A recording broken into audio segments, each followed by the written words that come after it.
Hi, I'm Jordan with Karcher. This video is to show the features and benefits of the Sensor XP upright vacuum. So let's go ahead and start at the top with the handle and work our way down to show some of the features and benefits.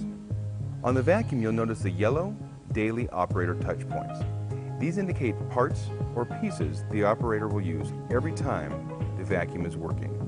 Light gray service touch points are points on the vacuum that we will use on occasion to make sure the health of the vacuum is maintained. Starting at the top, you'll notice the yellow operator touch point to turn the vacuum on and off.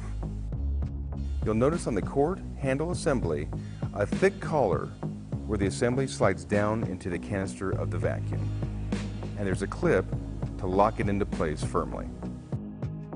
You'll notice the yellow operator touch point on the front of the canister where we can open it to check the health of the microfilter as well as the bag itself.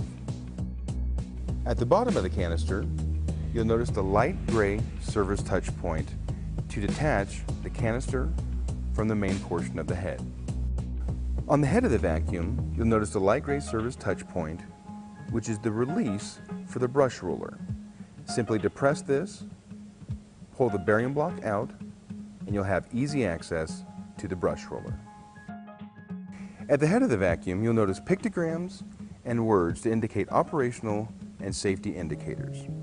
If the vacuum ever has a clog or meets an obstruction, a light will illuminate red to indicate servicing is needed. In the rear of the vacuum, you'll see the light gray easy cord release.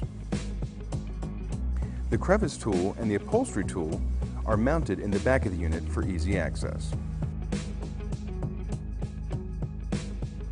Access to the exhaust filter is located at the bottom rear of the head. To lower the body, simply depress the yellow operator foot pedal in the right rear of the unit. Well, thank you for watching our video on the features and benefits of the Sensor XP upright vacuum, and until next time, keep it clean.